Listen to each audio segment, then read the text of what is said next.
10वां यानी कि 10वां अध्याय शुंभ वध। मैं मस्तक पर अर्ध चंद्र धारण करने वाली शिव शक्ति स्वरूपा भगवती कामेश्वरी का हृदय में चिंतन करता हूँ। वह तपाए हुए स्वर्ण के समान सुंदर है। सूर्य, चंद्रमा और अग्नि ये ही तीन उनके नेत्र है तथा वह अपने मनोहर हाथों में धनुष, बाण, अंकुश, पाश और शूल धारण किए हुए है। ऋषि कहते हैं, राजन, अपने प्राणों के समान प्यारे भाई निशुंभ को मारा गया देख तथा सारी सेना का संहार होता जान शुंभ ने कुपित होकर कहा, दुष्ट दुर्गे, तू बल के अभिमान में आकर झूठ मूठ का घमंड न दिखा। तू बड़ी मानिनी बनी हुई है किंतु दूसरी स्त्रियों के बल का सहारा लेकर लड़ती है। देवी बोली, ओ दुष्ट, मैं अकेली ही हूँ। इस संसार में मेरे सिवा दूसरी कौन है? देख, ये मेरी ही विभूतियां हैं, अतः मुझ में ही प्रवेश कर रही है। तदनंतर ब्रह्माणी आदि समस्त देवियां अंबिका देवी के शरीर में लीन हो गई। उस समय केवल अंबिका देवी ही रह गई। देवी बोली, मैं अपनी ऐश्वर्य शक्ति से अनेक रूपों में यहाँ उपस्थित हुई थी। उन सब रूपों को मैंने समेट लिया। अब अकेली ही युद्ध में खड़ी हूँ। तुम भी स्थिर हो जाओ। ऋषि कहते हैं, तदनंतर देवी और शुंभ दोनों में सब देवताओं तथा दानवों के देखते देखते भयंकर युद्ध छिड़ गया। बाणों की वर्षा तथा तीखे शस्त्रों एवं दारुण अस्त्रों के प्रहार के कारण उन दोनों का युद्ध सब लोगों के लिए बड़ा भयानक प्रतीत हुआ। उस समय अंबिका देवी ने जो सैकड़ों दिव्य अस्त्र छोड़े, उन्हें दैत्यराज शुंभ ने उनके निवारक अस्त्रों द्वारा काट डाला। इसी प्रकार शुंभ ने भी जो दिव्य अस्त्र चलाए, उन्हें परमेश्वरी ने भयंकर हुंकार शब्द के उच्चारण आदि द्वारा खिलवाड़ में ही नष्ट कर डाला।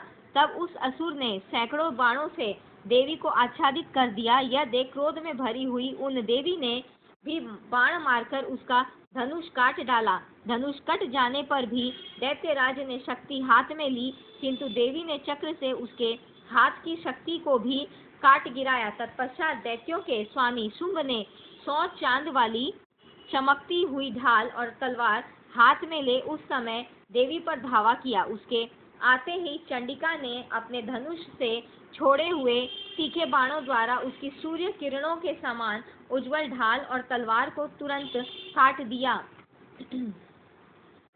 फिर उस दैत्य के घोड़े और सारथी मारे गए। धनुष तो पहले ही कट चुका था। अब उसने अंबिका को मारने के लिए उद्यत हो भयंकर मुद्गर हाथ में लिया। उसे आते देख देवी ने अपने तीक्ष्ण बाणों से उसका मुद्गर भी काट डाला। तिस पर भी वह असुर मुक्का तानकर बड़े वेग से देवी की ओर झपटा।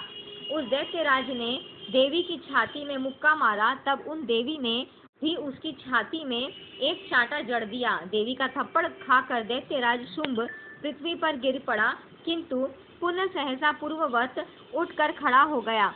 फिर वह उछला और देवी को ऊपर ले जाकर आकाश में खड़ा हो गया। तब चंडिका आकाश में भी बिना किसी आधार के ही शुंभ के साथ युद्ध करने लगी। उस समय दैत्य और चंडिका आकाश में एक दूसरे से लड़ने लगे। उनका वह युद्ध पहले सिद्ध और मुनियों को विस्मय में डालने वाला हुआ। फिर अंबिका ने शुंभ के साथ बहुत देर तक युद्ध करने के पश्चात उसे उठाकर घुमाया और पृथ्वी पर पटक दिया। पटके जाने पर पृथ्वी पर आने के बाद वह दुष्टात्मा दैत्य पुनः चंडिका का वध करने के लिए उनकी ओर बड़े वेग से दौड़ा। तब समस्त दैत्यों के राजा शुंभ को अपनी ओर आते देख देवी ने त्रिशूल से उसकी छाती छेद कर उसे पृथ्वी पर गिरा दिया। देवी के शूल की धार से घायल होने पर उसके प्राण पखेरु उड़ गए और वह समुद्रों, द्वीपों तथा पर्वतों सहित समूची पृथ्वी को कपाता हुआ भूमि पर गिर पड़ा। तदनंतर उस दुरात्मा के मारे जाने पर संपूर्ण जगत प्रसन्न एवं पूर्ण स्वस्थ हो गया तथा आकाश स्वच्छ दिखाई देने लगा।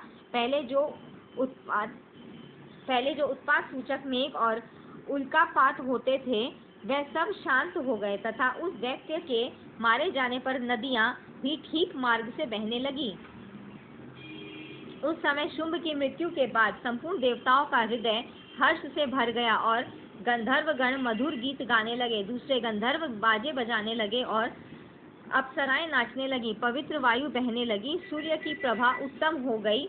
अग्निशाला की बुझी हुई आग अपने आप प्रज्वलित हो उठी तथा संपूर्ण दिशाओं के भयंकर शब्द शांत हो गए। इस प्रकार श्री मार्कंडेय पुराण में सार्वणिक मनवंतर की कथा के अंतर्गत देवी महामात्य में शुंभ वध नामक 10वां अध्याय पूरा हुआ। तो दोस्तों, यहाँ हम अपना 10वां अध्याय का समापन करते हैं।